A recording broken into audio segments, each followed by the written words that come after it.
Hey guys, what's up? Gizchina here with Gizchina, and this is the official Jumper EZBook Air video review. I recommend you guys check out the full text review on Gizchina.com. I also want to apologize in advance. I have been having a cold for about a week and a half, so my voice might sound a little bit ugly like right about now. So this is the Jumper EZBook Air. It looks a lot like the 12-inch Macbook, doesn't it? Well, at least from the outside. The design of the EZBook Air is a shameless copy of the 12-inch Macbook, but that's only the outside of the laptop. But that is also where the similarities end. It costs about $1,000 than the 12-inch MacBook. It runs Windows 10, it has a full aluminum body and some okay specs like a quad-core Atom processor, 4 gigs of RAM and 128 gigs of storage, and at a 1080p screen as well. I actually really like using the EZBook Air a lot, but there were some things I didn't like as well, so keep on watching for the full review of the Jumper EZBook Air. The Jumper EZBook Air is an extremely attractive device. The entire thing is made out of almost all aluminum and is smaller than an 8.5 by 11 sheet of paper. It tapers to an impossibly thin 4mm and somehow manages to feel solid at the same time. It weighs 1 kilogram and the weight is distributed incredibly well. When I throw it in my bag, I don't really notice that it's in there. It only comes in one color, champagne gold, which is a little flashy for my taste. I would much rather have something like space gray for my laptop, but at least it's not rose gold, as I would have really hated that. So far so good. However, when you open up the laptop, it kind of kills the magic a little bit, at least in my opinion. Two things immediately caught my attention. First, the really big bezels around the screen that are ugly and are plastic as well, not metal. And the keyboard itself is also not high quality plastic. But the typing experience on the EZBook is actually better than the 12-inch MacBook because there is actual key travel. The touchpad is not bad for a Chinese device. It works decent and is pretty accurate, but there are no multi-finger gestures. Overall, I'm pretty impressed by how good this device looks and feels. It feels durable as well, so that's definitely a plus. The two things that are negatives are the huge bezels around the screen and the plastic keyboard. The laptop has a 1080p 11.6-inch IPS display. When you put it side by side the 12-inch MacBook, it obviously looks way less good, but it is a good looking screen in its own right. Colors are displayed very nicely on the screen, and it is a pleasure to use. Pictures look great on the screen and stuff like TV shows are nice to watch as well. Max brightness tops out at around 300 nits, but it is hard to use in sunlight because there are reflections. But when it's cloudy or you're indoors, it looks great. But there is no touchscreen, even though many of the websites said that this laptop would include a touchscreen, which is kind of weird. I cannot find any speaker grills on this laptop, but they are some of the loudest speakers I've ever heard, right up there with the Mi Pad 2 and other loudspeakers.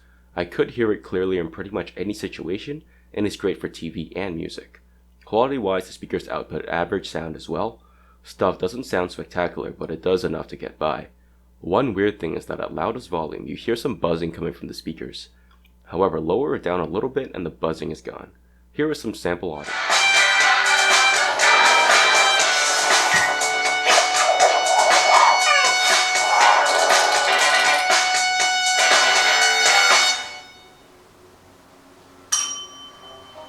As you already know, we nearly lost our dear leader today. And to what? One tiny little carb-filled donut. Please, we lost Big Mike to donuts years ago. There is a smaller 8000 mAh battery on the EZBook Air, and because it's powering an 11.6-inch screen and the Atom processor, I'm not expecting great battery life here, but I hope it is at least good. I looped a TV show until the tablet died, and it died after 7 hours and 30 minutes. I then reloaded a webpage until the laptop died, and it lasted for 6 hours and 30 minutes. Those are definitely not great results. They are just a tiny bit above average compared to other Chinese tablets or laptops. I generally struggle to get through a full day meaning about 8 hours of screen on time with 16 hours of standby, before it died on me. If I used it lightly or moderately, I could get through a full day pretty easily, but it won't hold up under heavy use. This should hold true for most other people as well, so if you are a heavy user, do bring the charger along with you. Windows 10 is pre-installed on the EZBook Air. I was hoping for dual booting with Remix OS since there is 128 gigs of storage, but we just have Windows 10 here. Windows actually runs really smoothly on the Jumper. Opening and closing apps, well, light apps like Internet, Chrome, Word, and TV, is pretty quick. I was able to multitask quite effectively, typing out the text review of this laptop, browsing the web, and listening to some music. An 11.6-inch screen is a little small compared to the EZBook Air's 14-inch screen, but the sacrifice is well worth it for how portable this device is. There is also a ton of storage available to you, and I found it difficult to run out of space. You can game on the laptop. I ran Asphalt 8, which is kind of intense for a cheap laptop like this, and it ran it pretty well, at low settings at least. But I would not recommend gaming other than light gaming on this device. The aluminum chassis acts like a giant heatsink for the laptop, meaning any heat is immediately transferred to the body of the laptop, well, at least the top right part of the keyboard, which isn't a bad thing, meaning the CPU is cooled pretty well. The laptop body gets warm, but it never gets hot, even during gaming. So, connectivity. Let's put it this way. The wireless connectivity is pretty good, but the wired connectivity is pretty bad.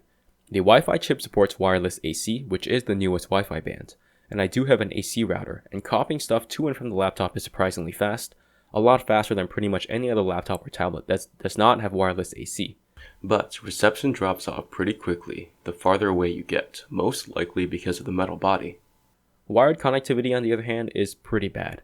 You get a single USB-C port and a headphone jack, but at least Jumper bundled in a USB to USB-C adapter as well. To be honest, I was not bothered by the lack of ports because this is not my main computer and I use it at like Starbucks and Burger King. But if you are thinking about using this as your main computer, do not buy this. You will be super annoyed with only one USB-C port. I absolutely love using the EZBook Air. It's small, it's portable, and it feels incredibly premium, and the screen is pretty great. I find myself reaching for the EZBook Air instead of the EZBook 2 pretty much all the time. And I use it everywhere, the kitchen, the bed, the toilet. That does not mean the EZBook 2 is a bad laptop. It's just less portable and way less fun and convenient to use. But then again, the EZBook Air is not a perfect laptop. The biggest thing would be the lack of ports. It didn't bother me, but it will probably bother a ton of people. Remember, if you're thinking of buying this as your main device, think long and hard before making the purchase because you have only one USB-C port. One more thing is the price. At $289, this is on the high end of Chinese laptops. If you can swallow that price and the one USB-C port, you get an incredibly portable experience. If you can't, then check out the Jumper EZBook 2. It's a MacBook Air copy with 2 full-size USB ports and it costs $167. Thank you so much for watching. Thumbs if you liked it, subs if you love it, and be sure to share it with all your friends.